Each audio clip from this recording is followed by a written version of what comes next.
Bruno Prado, Vampeta, José Manuel de Barros e que boa partida do Bruno Henrique.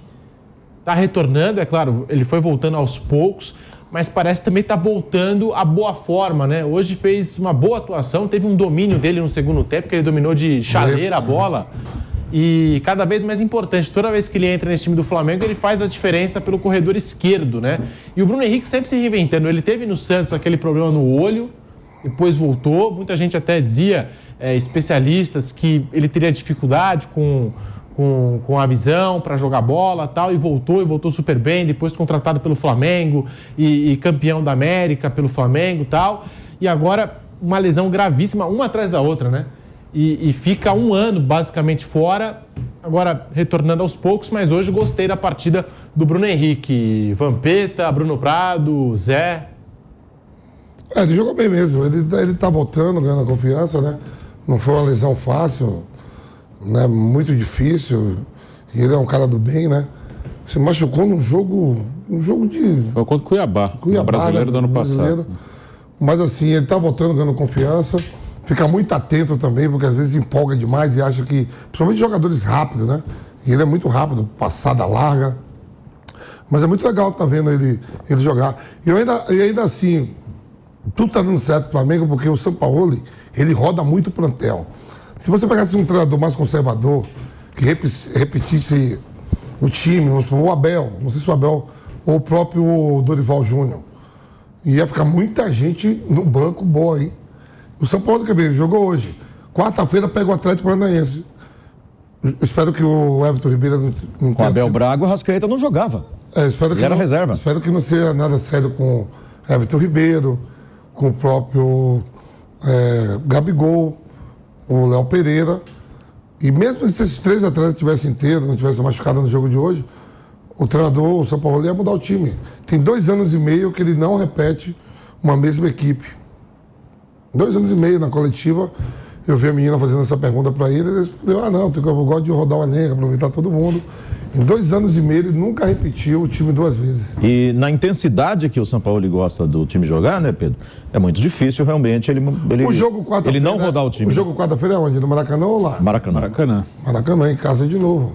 Break na Rádio Jovem Pan, já voltamos com Canelada para você.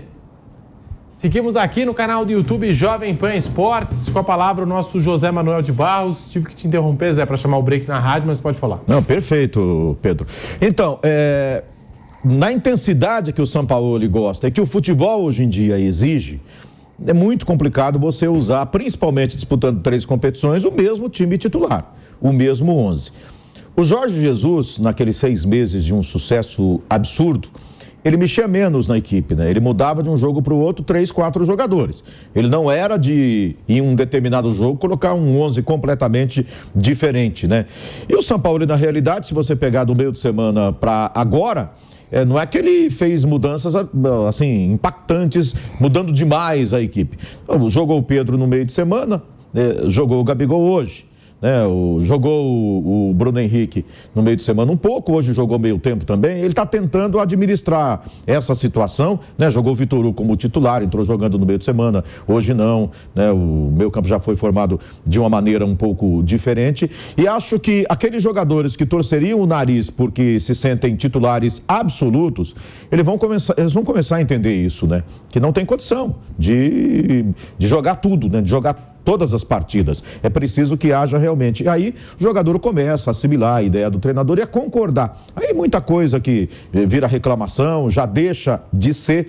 E o Vampeta chama atenção para a qualidade do elenco, né? Se joga Bruno Henrique ou se joga o Arrascaeta ali na frente, né, com Everton Ribeiro e com Pedro, ou com Gabigol, por exemplo, daqui a pouco o Luiz Araújo, se o Claudinho vier. É o tipo de mudança que o cara olha, eu vou ficar no banco hoje para descansar e o cara que está entrando joga muita bola também, né? Merece receber as suas oportunidades. E as coisas começam a funcionar. Assim, eu acho muito complicado você mudar o time inteiro. né? Jogar um 11 hoje, no outro jogo, um 11 completamente diferente. Né? Você tem que manter uma certa espinha ali, para não perder toda a característica, porque os jogadores, por mais qualidade que tenham, têm características diferentes, né, Vampeta? Então, é necessário. Mas, assim, se ele conseguir nivelar o elenco do Flamengo, né, com jogadores mais ou menos com a mesma forma física, eu falo até fisicamente isso, né? E tecnicamente também. Se ele conseguir nivelar, funciona. Olha as opções de ataque do Flamengo. Gabigol, Pedro, Everton Cebolinha, Luiz Araújo, que está chegando, Bruno Henrique, Everton Ribeiro, Matheus França, Arrascaeta, esses caras tudo chega na área, tudo joga. Sim. Aí chega a chegada do Alan, Thiago Maia, Vitor Hugo, o próprio Vidal tá lá. Tem que botar, Eric Pulga, tá tudo ali, ó. É um time muito forte. Muito forte. Ainda Estamos assim. de volta pela Rádio Jovem Pan, hein? Estamos de volta com Canelada para você, falando dessa vitória do Flamengo por 2-0 contra o Fortaleza. Vai lá, Zé. Ainda assim, tem um funcionamento coletivo, né? Não, ainda pode vir o Claudinho nessa marca aí, né? É que seria também esse jogador para jogar ali meio para frente. Muita gente disse que seria uma alternativa ao Arrascaeta. O jogo que não der para o Arrascaeta vai de Claudinho. Claudinho pode jogar no meio, Claudinho pode jogar pelas laterais também.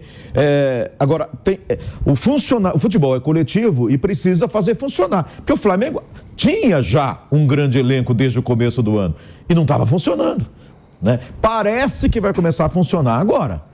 Nessas partidas é o que a gente está vendo. Mas até agora a gente pode dizer que estava funcionando perfeitamente? Não estava. E era o mesmo elenco. Ainda assim, caiu o treinador, por quê? Porque o coletivo não funcionava. Os jogadores estavam aí, né? Mas o coletivo não funcionava. Porque os jogadores não conseguem entrar em forma?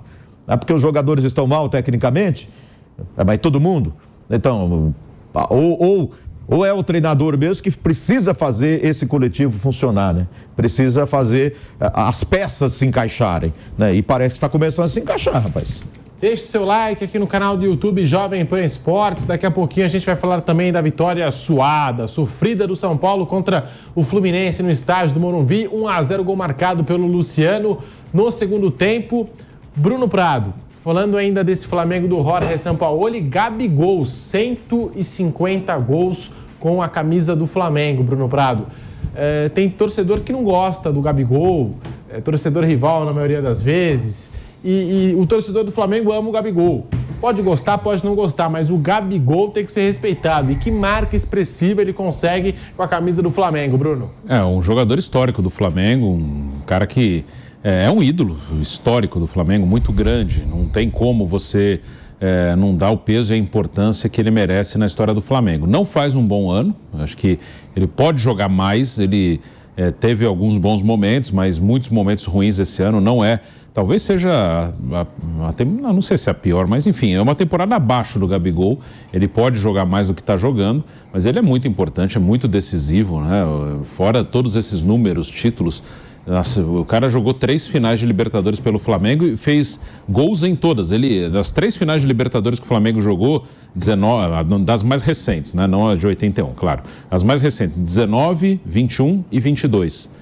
O Flamengo marcou 4 gols nessas 3 finais. Os 4 dele. Nenhum outro fez gol nessas finais pelo Flamengo. Só ele. 2 contra o River na vitória 2-1. Fez o gol contra o Palmeiras na derrota por 2-1.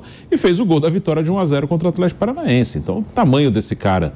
É um cara que meteu 4 gols em 3 finais de Libertadores e o time ganhou 2. Então, é um cara gigante. Tá mal, assim, ele tá jogando menos do que ele pode. Não é um ano bom do Gabigol, mas o tamanho dele do Flamengo é gigantesco. E hoje, mais uma vez, fez o gol que abriu o placar. José Manuel de Barros, Gabigol, hoje balançou as redes, 150 gols com a camisa do Flamengo. Tá na história do Mengão, não é, Zé? Sem dúvida, é um ídolo da torcida do Flamengo e há uma dificuldade muito grande deixá-lo fora do time. Por exemplo, o Pedro pode fazer chover, que assim, botar o Pedro titular e o Gabigol no banco de reservas não vai acontecer.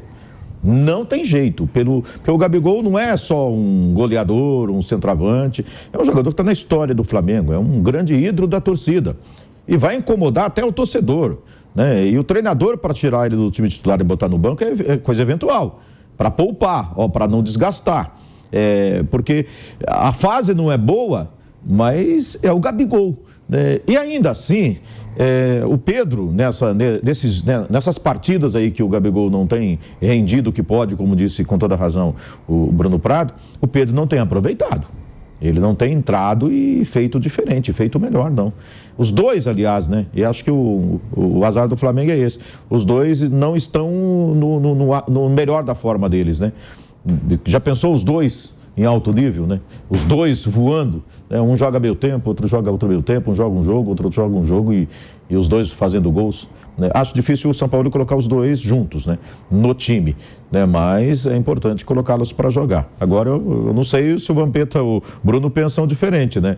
Mas assim, eu acho muito difícil, mesmo o São Paulo e qualquer treinador, deixar o Gabigol no banco de reservas, mesmo que o Pedro esteja bem. Deixa um gol, um estilo com a cara do Gabigol, porque ele gosta desse tipo de jogada, né? Aparecendo ali atrás do zagueiro, com um efeito surpresa. 2-0 o gol do Gabigol hoje. Vou te falar, você primeiro tem que ter uma diretoria muito firme, uma comissão técnica muito firme, que o pessoal respeite, porque você pegar, olhar o Pedro, foi a Copa do Mundo, bateu o pênalti, é convocado para a seleção, ficar no banco, o Gabigol é o principal jogador do plantel, do Corinthians, ou do Flamengo, ídolo. Aí você tem o Bruno Henrique voltando, que logo vai estar na forma física ideal. Aí você tem o Luiz Araújo, que, se não me engano, é a terceira ou quarta contratação mais cara da história do Flamengo, chegando. Você tem o Everton Cebolinha, que não foi barato, jogador de seleção também, jogador internacional, jogou fora do país. Né? Rascaeta, Copa do Mundo, Everton Ribeiro, Copa do Mundo, jogadores de seleção. Então você tem que administrar bem, né, esse ego, porque não é comum aqui no futebol brasileiro estar essa rotação. Você pega o City, você vê às vezes o De Bruyne no banco, o Gundogan, que acabou de ir para o Barcelona, às vezes não joga, o Rodri, você pega o Barthez, né? Aquele lá, o argelino, Marrez, joga pra caramba. É muito comum na Europa, você vê os times europeus, o Manchester City, o Manchester United, jogador, plantel forte, com vários jogadores de qualidade, os caras todo mundo se respeitando. É fazer com que esses atletas entendam que todo mundo é importante e não tem titular. Um pode ser mais ídolo do que o outro, mas todo mundo ali tem. Tudo cobra com veneno. Né? Hoje o Everton Cebolinha não jogou, a gente está falando do Everton Cebolinha, que eu te falo. Tirando o Flamengo, eu estou botando até o Palmeiras. Ele seria titular em qualquer time do Brasil, na forma física dele ideal, jogando bem.